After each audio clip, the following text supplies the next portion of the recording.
दोस्तों नमस्कार, स्वागत है एक बार फिर से देश और दुनिया की तमाम बड़ी खबरों में। यदि आपने अभी तक चैनल को सब्सक्राइब नहीं किया है, कृपया चैनल को लाल बटन दबाकर सब्सक्राइब करें और घंटी बटन भी दबा दें। ये पहली बड़ी खबर है, एनडीए में शामिल होंगे नीतीश कुमार, सरकार बनाने का फार्मूला हुआ तैयार। दरअसल बिहार के मुख्यमंत्री नीतीश कुमार एक बार फिर बीजेपी के नेतृत्व वाले एनडीए का हिस्सा बन रहे हैं। सूत्रों ने इस बात की जानकारी दी, नई सरकार में नीतीश कुमार मुख्यमंत्री होंगे। सरकार बनाने के बाद सबसे पहले विधानसभा अध्यक्ष का चुनाव होगा और मंत्रिमंडल में पुराने फार्मूले के तहत ही मंत्रियों की संख्या तय होगी। सूत्रों ने इस बात की जानकारी दी है कि करीब 3 से 4 विधायकों पर एक मंत्री पद दिया जाएगा, जबकि लोकसभा चुनाव में जेडीयू की सीटों की संख्या घटेगी। जेडीयू को लोकसभा में 12 से 15 सीटों पर ही संतोष करना पड़ सकता है। एनडीए में शामिल गठबंधन दलों को समायोजित करने के लिए ऐसा किया जा रहा है। बीजेपी की तरफ से ज्यादातर पुराने चेहरे मंत्रिमंडल का हिस्सा होंगे, लेकिन नए चेहरों को भी मौका दिया जाएगा। उप मुख्यमंत्री पद में कुछ बदलाव हो सकता है। आपको बता दें कि फिलहाल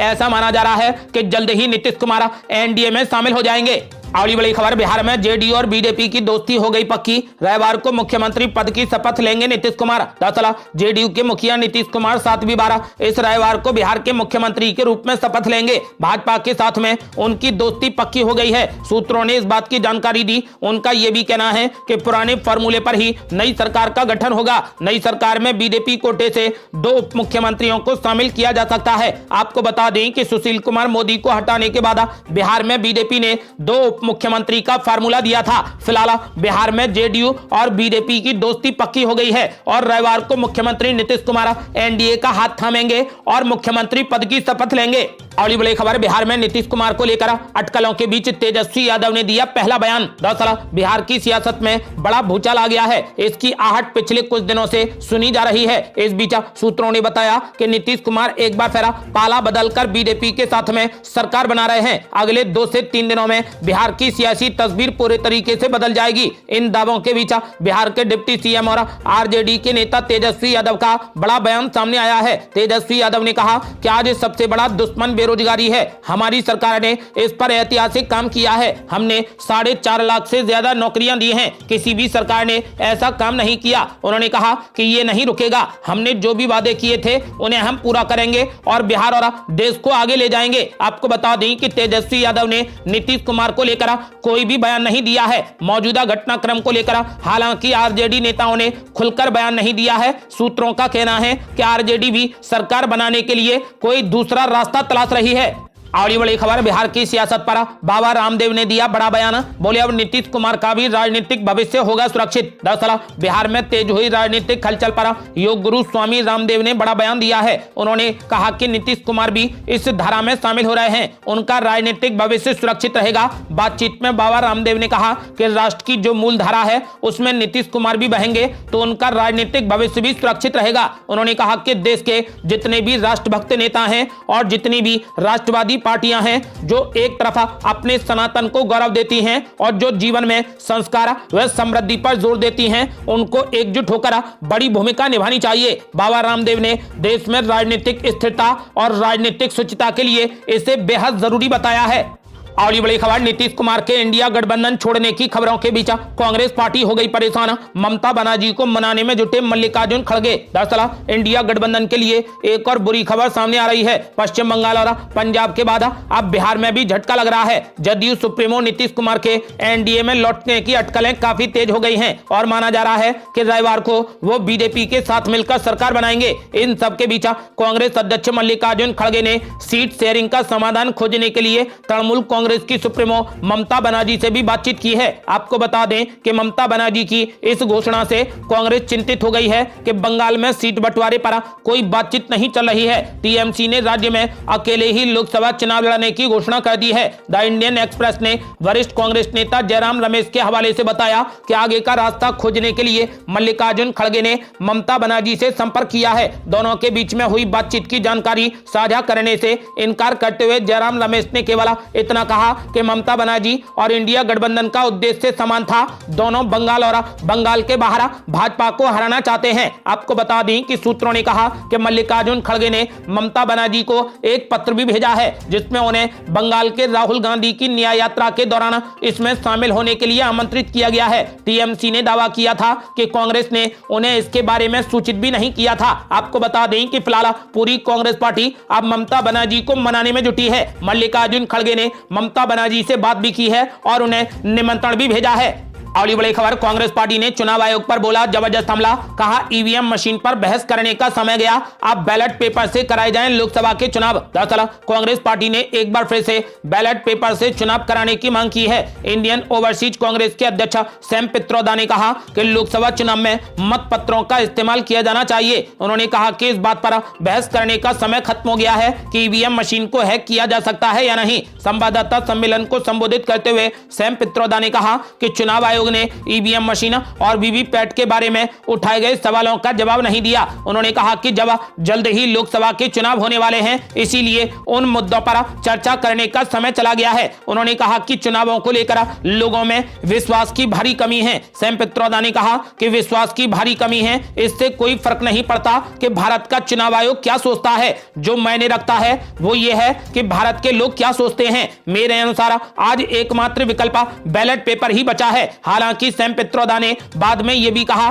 कि वो कांग्रेस की ओर से नहीं बल्कि एक चिंतित नागरिक के तौर पर बोल रहे हैं। आपको बता दें कि सैम पित्रोदा ने मांग की है कि अब मतपत्रों से चुनाव कराए जाएं। उन्होंने कहा कि ईवीएम मशीन पर बहस का समय चला गया, आने वाले लोकसभा चुनाव बैलेट पेपर से कराए जाएं। आपका क्या मानना है, क्या देश में बैलेट पेपर से चुनाव कराए जाने चाहिए? अपनी राय हमें वीडियो लाइक कर कमेंट बॉक्स में जरूर दें। अगली बड़ी खबर, ममता बनर्जी की पार्टी टीएमसी ने कांग्रेस पार्टी पर जमकर निकाली भड़ास, कहा कांग्रेस पार्टी ने खुद खोदी अपनी कब्र, हमने 210 दिनों तक किया इंतजार। दरअसल टीएमसी ने पश्चिम बंगाल में लोकसभा चुनाव अकेले लड़ने का फैसला किया है। राज्य के मुख्यमंत्री व टीएमसी प्रमुख ममता बनर्जी ने घोषणा की है कि उनकी पार्टी आगामी लोकसभा चुनाव राज्य में अकेले ही लड़ेगी। विपक्षी दलों के गठबंधन इंडिया के लिए इससे बड़ा झटका माना जा रहा है। वहीं टीएमसी नेता डेरेक ओब्रायन ने कहा कि पश्चिम बंगाल में कांग्रेस और उनकी पार्टी के बीच में गठबंधन नहीं होने के लिए प्रदेश कांग्रेस अध्यक्ष अधीर रंजन चौधरी जिम्मेदार हैं। डेरेक ओब्रायन ने कहा कि बंगाल में गठबंधन के कारगर नहीं होने के पीछे 3 कारण हैं, अधीर रंजन चौधरी और बस अधीर रंजन चौधरी। टीएमसी की ओर से कहा गया है कि हमारी पार्टी ने 210 दिनों तक इंतजार किया। पिछले साल जून में पटना में इंडिया गठबंधन दलों की बड़ी बैठक हुई थी। यहां पर बातचीत के जरिए आपसी मुद्दों को सुलझाने पर सहमति बनी थी, मगर अधीर रंजन चौधरी की ओर से बयानबाजियों में कोई भी कमी नहीं आई। कांग्रेस पार्टी ने अपनी कब्र खुद खोदी है। डेरेक ओब्रायन ने कहा कि इंडिया गठबंधन के अनेक आलोचक थे, लेकिन केवल बीजेपी और अधीर रंजन चौधरी ने बार बार इसके खिलाफ बयान दिए। तृणमूल कांग्रेस सांसद ने आरोप लगाया है कि अधीर रंजन चौधरी बीजेपी के इशारे पर काम कर रहे हैं। उन्होंने कहा कि आवाज अधीर रंजन चौधरी की है, लेकिन शब्दों ने दिल्ली में बैठे 2 लोगों की ओर से दिए जा रहे हैं। पिछले 2 साल में अधीर रंजन चौधरी भाजपा की भाषा बोलते रहे हैं। उन्होंने बंगाल को केंद्रीय कोष से वंचित रखे जाने का मुद्दा एक बार भी नहीं उठाया। डेरेक ओब्रायन ने कहा कि अब जब बंगाल में तृणमूल कांग्रेस के खिलाफ ईडी की कार्रवाई हुई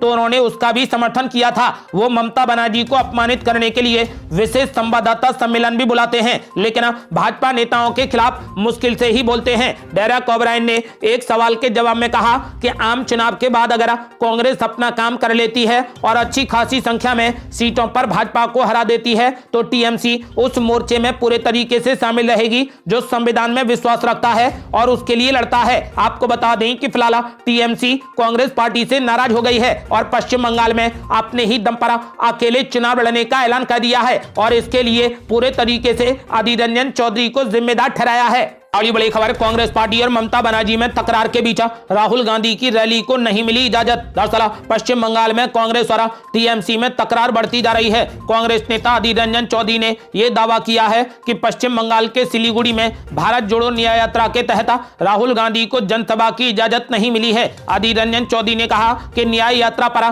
सूरत से ही हर तरह के हथकंडे अपनाए जा रहे हैं। पहली भारत जोड़ो यात्रा के दौरान हमें कभी कोई कठिनाइयों का सामना नहीं करना पड़ा। अधीर रंजन रंजन चौधरी ने कहा कि मणिपुर में राहुल गांधी को सार्वजनिक बैठक करने की अनुमति नहीं दी गई। हमें मणिपुर के बाहर एक निजी संपत्ति पर जनसभा को आयोजित करना पड़ा। असम में सरकार के आदेश पर कई पुलिसकर्मियों ने यात्रा पर हमला किया। पश्चिम बंगाल में हमने सिलीगुड़ी में रैली करने की इजाजत मांगी थी, लेकिन इसे अस्वीकार कर दिया गया। ये न्याय यात्रा देश के लिए और सभी लोगों के लिए है। उन्होंने कहा कि ये किसी के समर्थन या विरोध में नहीं है। अधीर रंजन चौधरी ने कहा कि बंगाल में हमने छोटा सा निवेदन किया था, हमने जनसभा की अनुमति मांगी थी, लेकिन प्रशासन ने इसके लिए हमें अनुमति नहीं दी है। अधीर रंजन चौधरी ने कहा कि बंगाल में अगर सत्ताधारी पार्टी के विरोध में कुछ भी होता है तो पुलिस तुरंत एक्शन ले लेती है। पश्चिम बंगाल में कांग्रेस और टीएमसी के बीच में कुछ भी ठीक नहीं चल रहा है। आपको बता दें कि फिलहाल ममता बनर्जी की सरकार ने राहुल गांधी की रैली के लिए सिलीगुड़ी में इजाजत नहीं दी है। अगली बड़ी खबर, अयोध्या के बाद अब ज्ञानवापी और मथुरा ईदगाह पर भी खतरा। राम मंदिर निर्माण के बाद यूएन पहुंचा पाकिस्तान। दरअसल संयुक्त राष्ट्र में पाकिस्तान के राजदूत मुनीर अकरम ने पत्र लिखा है। इसमें यूएन के सामने बाबरी मस्जिद विध्वंस, राम मंदिर निर्माण का मुद्दा उठाया गया है। पत्र के जरिए पाकिस्तान ने कहा कि ज्ञानवापी मस्जिद और मथुरा की शाही ईदगाह भी इसी तरीके के खतरे का सामना कर रही है। भारतीय पुरातात्विक सर्वेक्षण यानी ASI की रिपोर्ट के हवाले से हिंदू पक्ष के वकील ने कहा कि ज्ञानवापी मस्जिद पुराने मंदिर के अवशेषों पर बनाई गई थी। पाकिस्तान के अखबार द डॉन की रिपोर्ट के अनुसार यूएन अधिकारी मिगेल एंगल मोराटिनोस के नाम लिखे पत्र में कहा गया है कि भारत के अयोध्या में गिराई गई बाबरी मस्जिद के स्थान पर राम मंदिर निर्माण और प्राण प्रतिष्ठा समारोह की पाकिस्तान कड़ी निंदा करता है। रिपोर्ट के अनुसार पत्र में कहा गया है कि भारत में धार्मिक स्थलों की सुरक्षा के लिए आपके तत्काल हस्तक्षेप करने के लिए आपको यह पत्र लिख रहा हूं। आपको बता दें कि द डॉन के मुताबिक अकरम का कहना है कि यह दुखद है कि यह घटना अकेली नहीं है, क्योंकि वाराणसी में ज्ञानवापी मस्जिद और मथुरा में शाही ईदगाह मस्जिद समेत कई अन्य मस्जिदें ऐसे खतरों का सामना कर रही हैं। इसीलिए आपको तुरंत हस्तक्षेप करना चाहिए। अगली बड़ी खबर, बिहार में बड़ी सियासी सरगर्मी। बीजेपी के साथ नीतीश कुमार बनाएंगे सरकार। कांग्रेस पार्टी और आरजेडी ने बुलाई बड़ी बैठक। दरअसल एक बार फिर से बिहार में बड़ी सियासी सरगर्मी तेज हो गई है। ऐसी अटकलें हैं कि नीतीश कुमार बीजेपी के सपोर्ट से रविवार को सरकार बनाने जा रहे हैं। फिलहाल सियासी हलचल के बीच बैठकों का दौर जारी है। आरजेडी ने भी लालू प्रसाद यादव के आवास पर बड़ी बैठक बुला ली है, तो वहीं बिहार के सियासी उठापटक के बीच कांग्रेस पार्टी ने भी बड़ी बैठक बुलाई है। कांग्रेस ने सभी विधायकों को पटना से पूर्णिमा बुलाया है। आपको बता दें कि कांग्रेस और आरजेडी ने बड़ी बैठक बुलाई है। बिहार की वर्तमान राजनीतिक स्थिति और इंडिया गठबंधन पर आरजेडी सांसद मनोज कुमार झा ने नीतीश कुमार से भ्रम दूर करने को कहा है। न्यूज एजेंसी NI से बातचीत में मनोज झा ने कहा कि 9 अगस्त 2022 को जब यह गठबंधन बना तब इसकी बुनियाद की ईंट लालू प्रसाद यादव और नीतीश कुमार तथा तेजस्वी यादव ने रखी थी। उन्होंने कहा कि मौजूदा स्थिति पर हम नीतीश कुमार से यह कहते हैं कि वो शाम तक अपना भ्रम दूर करें। अगली बड़ी खबर, ज्ञानवापी मस्जिद पर रिपोर्ट देखकर भड़क गए असदुद्दीन ओवैसी। बोले हिंदुत्व की गुलाम बन गई है ASI। दरअसल ज्ञानवापी मस्जिद पर भारतीय पुरातत्व सर्वेक्षण यानी ASI की रिपोर्ट सामने आ गई है, जिसमें कहा गया है कि मस्जिद का निर्माण वहां पहले से मौजूदा विशाल हिंदू मंदिर को तोड़कर किया गया था। ASI ने कहा कि इसे 17वीं शताब्दी में ध्वस्त कर दिया गया था। ज्ञानवापी सर्वे पर ASI की रिपोर्ट पर असदुद्दीन ओवैसी का भी बड़ा बयान सामने आया है। उन्होंने कहा कि ASI हिंदुत्व की गुलाम बन गई है।